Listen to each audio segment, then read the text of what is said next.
Conservative leader Pierre Poilievre is in the northwest corner of BC today. And the CBC's Carolina DeRike is following the story, and she joins us live from Prince Rupert. Carolina, nice to see you. Thank you. So why did Poilievre head to that area today? I understand it's one of the biggest electoral districts in the whole country. Yes, it is the size of several European countries, in fact. And there's two reasons for his stop here. One is strategic. One is to outline his so-called one-stop shop plan to speed up approvals for natural resource projects. He wants to limit wait times for approvals to 1 year. And this is very significant to a region where there's a lot of hope and concern around the expansion of liquefied natural gas projects and the potential of possibly bringing oil to the coast. So recently, as you'll know, the Conservative leader Poilievre was in Newfoundland. He outlined a series of measures to push the resource sector here in Canada, and that included repealing the oil tanker ban here on the North Coast. And he also has pledged recently that his party would rapidly build pipelines along with dozens of LNG plants here in BC. And tell us about the Conservative candidate there. Well, this is the strategic part of it, because the Conservatives want to sweep BC's interior and north, but to do so, they'll have to grab Skeena-Bulkley Valley. It has been an NDP stronghold since it first became a riding in 2004. So they have their star candidate now, the former chief of the Haisla Nation, Ellis Ross. Ross was instrumental in the establishment of LNG in the Kitimat area, and really he's now a household name in the region. But there is tension here because when he was chief of the Haisla, Ellis Ross was staunchly opposed to the Northern Gateway Enbridge proposal, which would carry oil to the coast. And out of that eventually came that oil tanker ban that I've mentioned a few times, Bill C-48.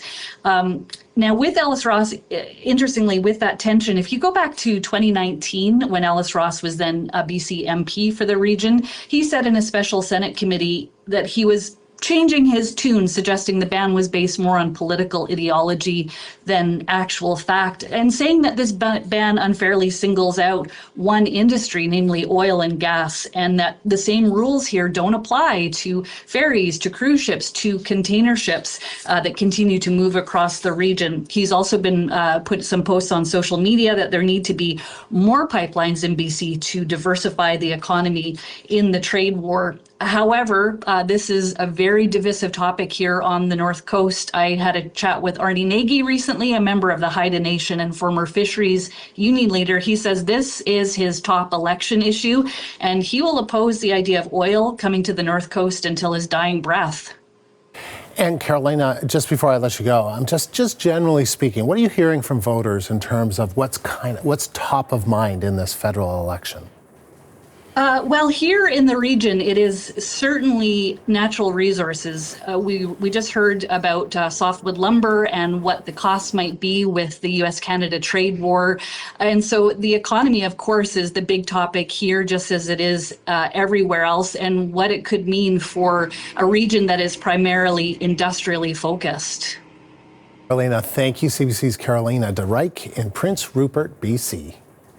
So let's stay on this story and bring in Hamish Telford. He is an associate professor of political science at the University of the Fraser Valley. He joins me from Abbotsford, BC. So Hamish, Mark Carney, Pierre Poilievre are both campaigning in BC today, highlighting vastly different issues. Carney on softwood lumber tariffs in Victoria, Poilievre on the fentanyl crisis in Terrace.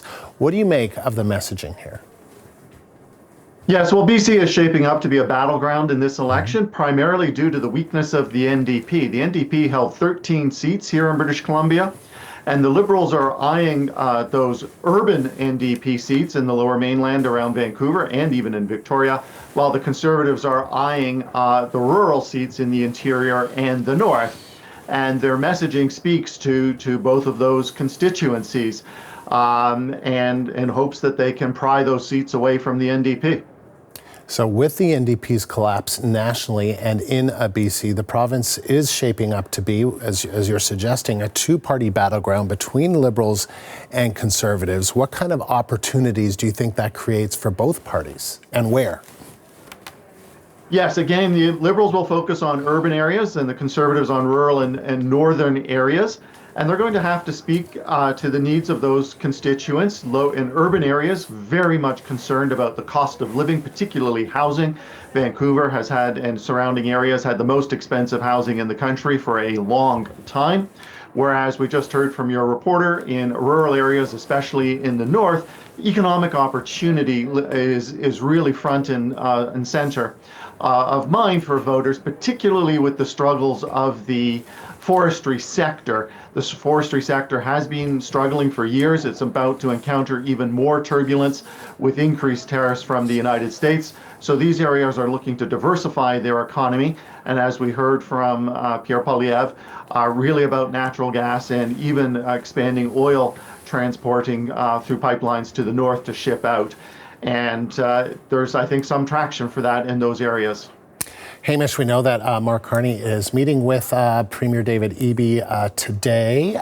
This is his first time visiting BC in the campaign. Just last week, the Premier called for Mark Carney to visit BC. Let's just have a listen to what he had to say.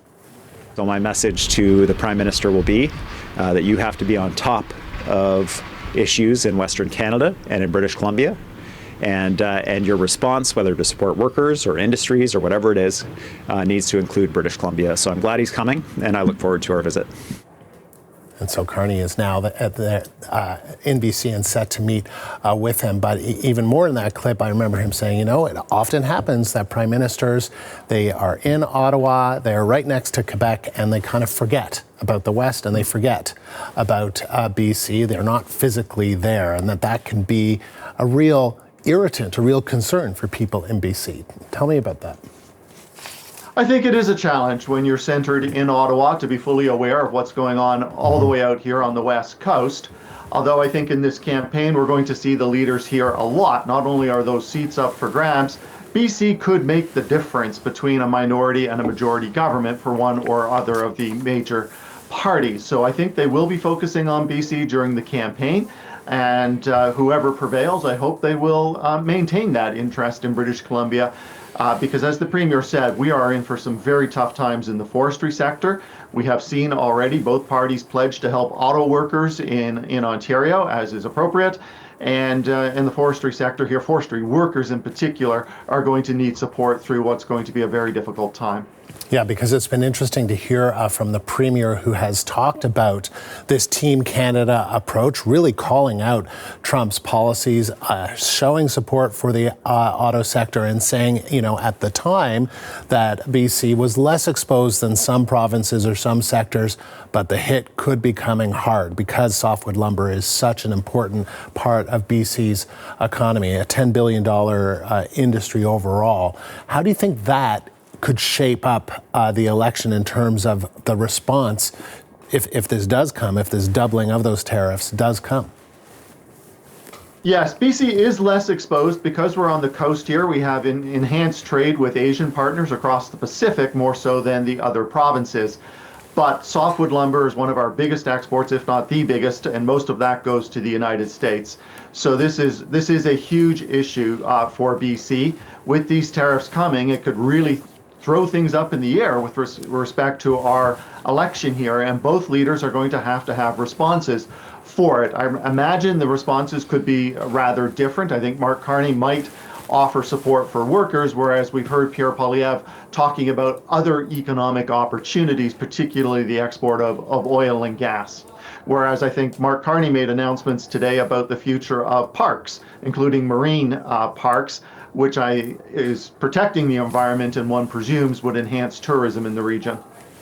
Hamish, thank you. Hamish Telford is an associate professor of political science at the University of the Fraser Valley.